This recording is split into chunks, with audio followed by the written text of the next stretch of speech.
Bonjour. Mais ça fait longtemps qu'on ne s'est plus vu. Vous allez bien? En tout cas, moi cela me fait vraiment plaisir de vous retrouver. Alors oui, on est confinés à nouveau. On peut aller à l'école, mais en faisant attention. Et on doit aussi beaucoup rester dans nos maisons. Mais ce n'est pas bien grave parce que c'est le grand retour du télécaté. Et nous allons passer un bon moment ensemble et avec Jésus. Vous êtes prêts? Alors on chante. Nous pouvons tous être saints avec toi, Jésus. Tous saints comme toi. Nous voulons tous être saints avec toi, Jésus. Tous saints comme toi. Nous pouvons tous être saints avec toi, Jésus. Tous saints comme toi. Nous voulons tous être saints avec toi, Jésus. Tous saints comme toi. La sainteté est une graine, Seigneur, que tu as semée dans mon cœur. Cette semence de foi et de confiance grandira en moi comme un arbre en fleurs. Nous pouvons tous être saints avec toi, Jésus. Tous saints comme toi. Nous voulons tous être saints avec toi, Jésus. Tous saints comme toi. La sainteté n'a rien d'extraordinaire, elle est pour chacun de nous. Elle est un cœur tout brûlant d'amour, offert à Jésus par Marie sa mère. Nous pouvons tous être saints avec toi, Jésus. Tous saints comme toi. Nous voulons tous être saints avec toi, Jésus. Tous saints comme toi. Vous avez certainement compris pourquoi c'était un chant sur les saints. Parce que dimanche dernier, c'était la grande fête de Toussaint, la fête de tous les saints. Et c'est chouette de savoir qu'il y a plein de saints au ciel qui pensent à nous, qui prient pour nous. Mais au fait, c'est quoi être un saint? On vous écoute. Ça veut dire aimer Jésus et être au paradis. Pour moi, être saint, c'est aider beaucoup les autres. Et c'est aussi des rapports qui ont des rapports avec Jésus. Pour moi, être saint, c'est aimer Dieu et être gentil avec les autres et les remplir de bonheur. Pour moi, être saint, c'est suivre Jésus et annoncer sa parole. Être béni, je sais pas comment expliquer, mais c'est avoir une chance. Ça veut dire être béni. En fait, pour moi, c'est un petit peu quelqu'un qui aide des personnes, qui est très gentil et qui surtout, il est vraiment avec Dieu. Voilà. Et qui croit en Dieu et qui les aide, par exemple, s'ils n'ont plus à manger, il les recueille, il les soigne. Pour moi, être saint, c'est comme un disciple de Dieu. La sainteté, c'est que quand tu nais, tes parents commencent à t'expliquer la vie de Dieu. Après, tu commences à faire de plus en plus de prières, tu commences à aider les autres, à les aimer. Il faut aussi aimer les plus pauvres et les plus méchants. Il faut aimer tout le monde. 2, 3. Il faut aussi que tu aides les autres. Parce que imagine, par exemple, que tu as un malade et tu ne peux rien pour lui. Tu peux lui donner quelques sous et en même temps une prière. Ou même plusieurs prières. 2, 4.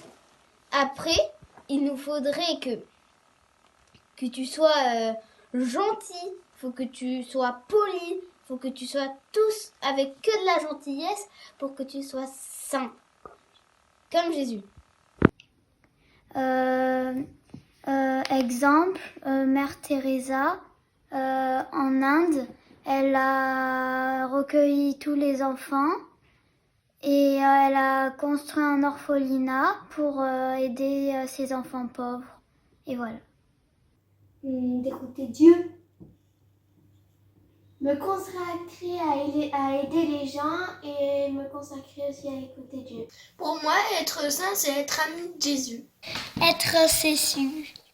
Pour moi, être saint, c'est suivre Jésus, vouloir faire tout comme lui et vouloir se rapprocher de lui. Et du coup, et l'Esprit Saint, il agit en nous et du coup, notre cœur, il explose de joie. C'est être serviteur de Dieu. Merci les enfants. En fait, être saint, c'est être heureux à la façon de Dieu. Ah ah, mais comment Dieu est-il heureux? Eh bien, c'est tout simple. Dieu est heureux quand on répond à son amour. Il est heureux quand il voit que son amour pour nous fait du bien, nous rend chacun heureux avec plus de vie et nous fait l'aimer en retour. C'est ça le point de départ. Après, vous avez déjà remarqué que quand on aime quelqu'un, eh bien, on a envie de lui ressembler, d'être comme lui. Et bien, quand on aime Dieu, c'est pareil. On a trop envie de lui ressembler, d'être bon comme lui, d'aimer les autres, de leur faire du bien. Et ce qui est génial, c'est qu'en faisant cela, cela nous rend aussi très heureux, profondément heureux dans notre cœur. Par exemple, cela nous rend plus heureux d'être gentil avec quelqu'un plutôt que d'être méchant. Cela nous rend plus heureux d'aider un ami plutôt que d'être tout seul. Jésus nous l'a expliqué d'une très jolie manière. Voyant les foules, Jésus gravit la montagne.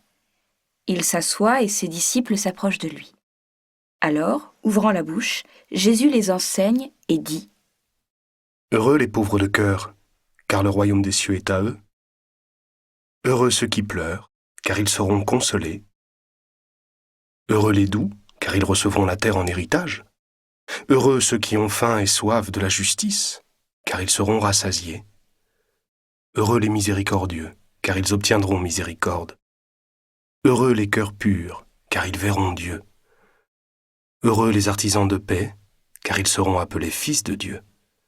Heureux ceux qui sont persécutés pour la justice, car le royaume des cieux est à eux. Heureux êtes-vous si l'on vous insulte, si l'on vous persécute, et si l'on dit faussement toutes sortes de mal contre vous, à cause de moi. Réjouissez-vous, soyez dans l'allégresse, car votre récompense est grande dans les cieux.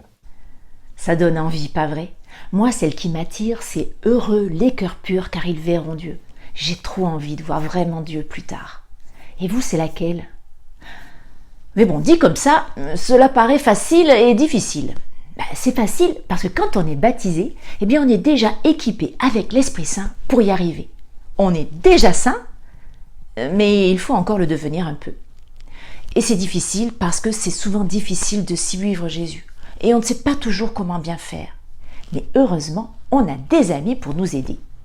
D'abord, il y a tous les chrétiens autour de nous. Nos parents, nos amis, les catéchistes, les prêtres, les religieux, les religieuses, qu'on peut connaître, toutes ces personnes qui nous encouragent à aimer toujours davantage.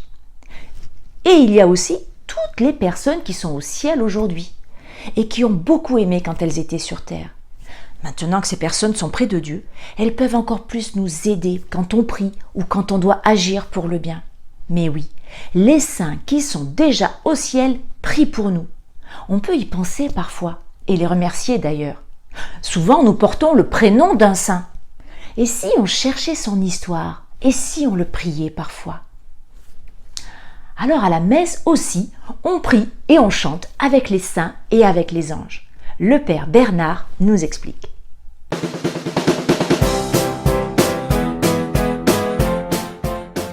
Chers enfants, je vais vous parler maintenant du Sanctus que nous trouvons au milieu de la messe, après la lecture de la parole de Dieu et avant la paix eucharistique. Cette prière est très importante parce qu'elle va relier le ciel et la terre dans la double dimension horizontale et verticale. Horizontale, telle que nous la trouvons dans le livre de l'Exode, vous savez, quand Moïse vient voir son Pharaon pour lui dire de la part de Dieu « Laisse aller mon peuple pour qu'il me sanctifie, laisse aller mon peuple pour qu'il me serve, laisse aller mon peuple pour qu'il me rende un culte, que ton nom soit sanctifié. » Et la deuxième dimension, verticale, nous la trouvons dans le livre d'Isaïe. Quand Isaïe, sa vocation, qu'il est appelé par Dieu pour devenir prophète, il a une vision, il voit les anges, les archanges, les chérubins, les dominations chanter à Dieu, Saint, Saint, Saint le Seigneur. Et du coup, à ce moment précis de la messe, quand nous chantons le Sanctus, nous honorons la dimension horizontale et verticale, où le ciel et la terre se rejoignent pour justement célébrer tous ensemble, ciel et terre, la sainteté de Dieu. Alors, bonne messe et bon chant du Sanctus, les enfants. Au revoir. Bon, alors c'est décidé, tous en avant vers la sainteté. Mais comment on fait pour devenir saint? Est-ce qu'il y a un mode d'emploi? Il y a 2 ans, le pape François a écrit une lettre qui s'appelle « La joie et l'allégresse » pour expliquer que devenir saint, c'est vivre nos vies ordinaires de façon extraordinaire, en étant pleinement nous-mêmes, avec le bon que Dieu a mis en nous, et aussi les parties faibles ou fragiles, parce qu'on est avec ça aussi, mais avec bonne humeur dans le monde d'aujourd'hui et là où nous vivons. Et finalement, ça tombe bien que ce soit là où nous vivons, parce qu'avec le confinement, on ne peut pas du tout voyager. En tout cas, cela marche pour tout le monde. Tu es un enfant? Tu peux devenir saint. Tu es adulte? Tu peux devenir saint. Tu es riche ou pauvre? Tu peux devenir saint. Voici une petite vidéo pour nous présenter cette lettre du pape.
No tengamos miedo a ser santos.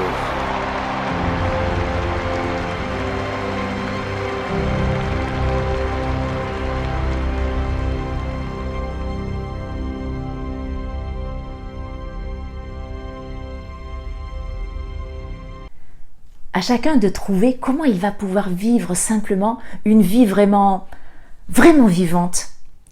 On peut regarder aussi comment les autres saints ont fait. Il y a plein de livres qui racontent la vie des saints, et ils ont démarré comme nous. Celui que j'aime bien, c'est Saint Augustin. Quand il était petit, il était un vrai garnement qui faisait plein de bêtises. Sainte Thérèse, elle était un peu capricieuse petite, mais ensuite elle a trouvé une petite voie pour devenir sainte. Waouh! Maintenant, je voudrais vous présenter une nouvelle rubrique du Télécaté. À vous de jouer! Découvrons ce qu'ont choisi quelques personnes pour aider et aimer les autres.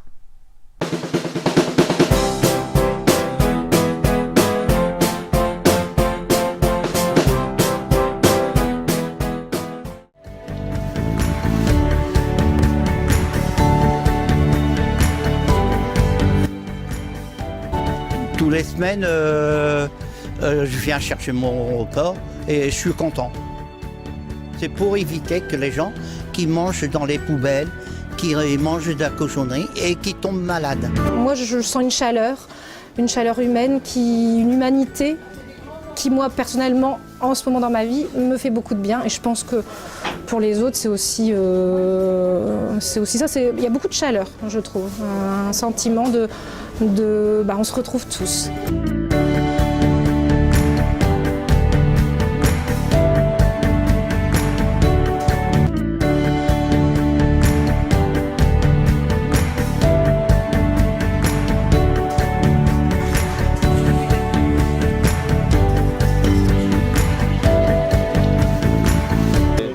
Je suis devenu bénévole ici, quoi. Mais ça m'est arrivé d'être dans le besoin et ici ils m'ont aidé et voilà quoi. Aujourd'hui c'est moi qui aide. Ils n'ont pas forcément les moyens d'aller à H&M ou Zara et au lieu de jeter des vêtements, nous on les redistribue aux gens. Et puis en ce moment, on peut vraiment à la suite du pape François se laisser inspirer par saint François d'Assise. François était un jeune homme dans une famille riche qui aimait beaucoup faire la fête. Un jour, il rencontre un monsieur avec une maladie terrible, la lèpre, qui rend le corps tout pourri. François a aidé ce monsieur, il l'a même embrassé. Et là, François a compris que Dieu lui donnait la joie de pouvoir aider des personnes comme si c'était son propre frère. Petit à petit, François, rendu fort par l'amour que Dieu lui donnait et l'Esprit Saint, s'est reconnu comme le frère de toutes les créatures. Il se sentait ami de tous les animaux, mais surtout frère avec tous les hommes, même s'ils n'ont pas la même religion ou les mêmes idées. Il a essayé de faire arrêter la guerre et la haine pour mettre la paix partout, la paix dans les cœurs et entre les personnes. Heureux les artisans de paix. Écoutons la prière que François nous a laissée avec les images d'une grande fête qui s'est passée l'an dernier à Marseille pour célébrer l'anniversaire des 800 ans de la rencontre de paix entre François et le sultan. Seigneur, fais de moi un instrument de ta paix. Là où est la haine, que je mette l'amour. Là où est l'offense, que je mette le pardon. Là où est la discorde, que je mette l'union. Là où est l'erreur, que je mette la vérité. Là où est le doute, que je mette la foi. Là où est le désespoir, que je mette l'espérance. Là où sont les ténèbres, que je mette la lumière. Là où est la tristesse, que je mette la joie. Ô Seigneur, que je ne cherche pas tant à être consolé qu'à consoler, à être compris qu'à comprendre, à être aimé qu'à aimer.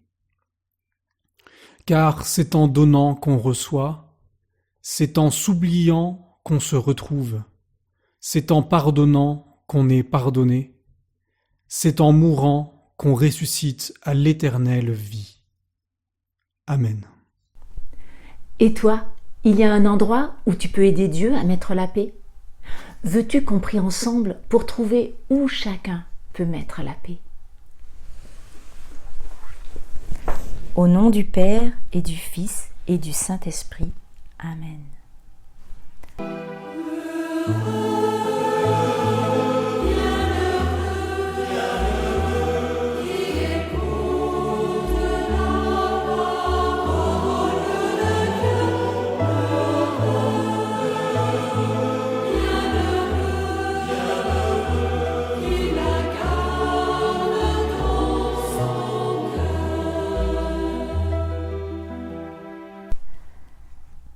Seigneur, il y a beaucoup de morts en ce moment en France et ailleurs, et nos cœurs sont tristes.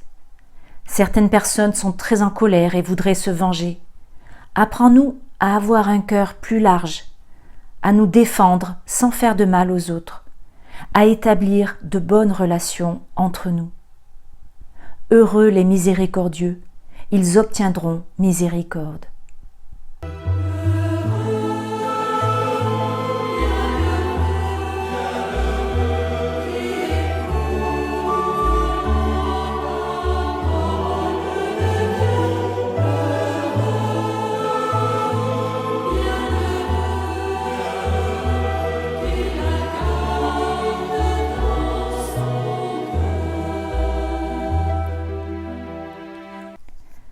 Seigneur, parfois je m'énerve vite et je me mets facilement en colère contre les autres et contre moi.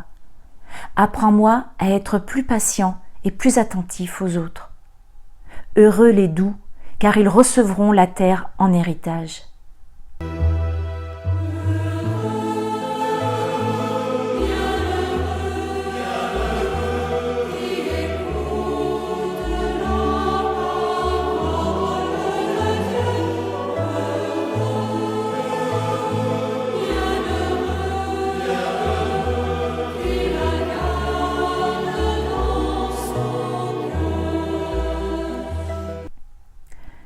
Seigneur, il y a plein de gens qui sont en difficulté avec le confinement. Certains n'ont plus d'argent, d'autres perdent leur travail. Dans les hôpitaux, il y a des personnes qui souffrent. Apprends-nous à prendre soin de toutes les personnes. Apprends-nous à aider ceux qui en ont besoin. Heureux ceux qui pleurent, car ils seront consolés.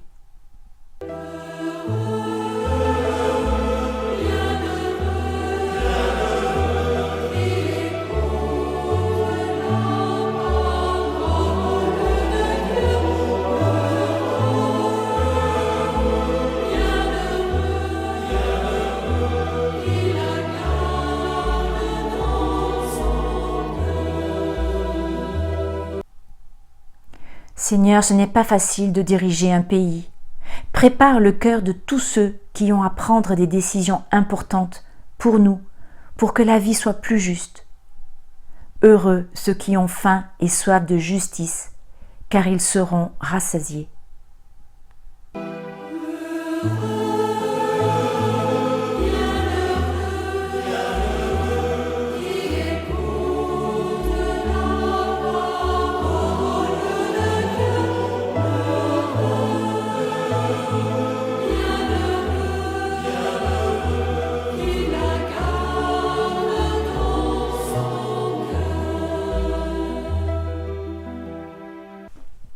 Seigneur, fais grandir en nous la foi, l'espérance et la charité. Marie, notre Mère, toi conçue sans péché, prie pour nous qui avons recours à toi. Au nom du Père et du Fils et du Saint-Esprit. Amen.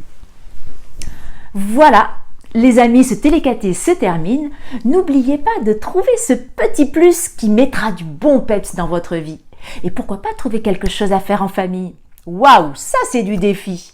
Allez, à vous de jouer. Au revoir les amis, à bientôt. Je vous embrasse.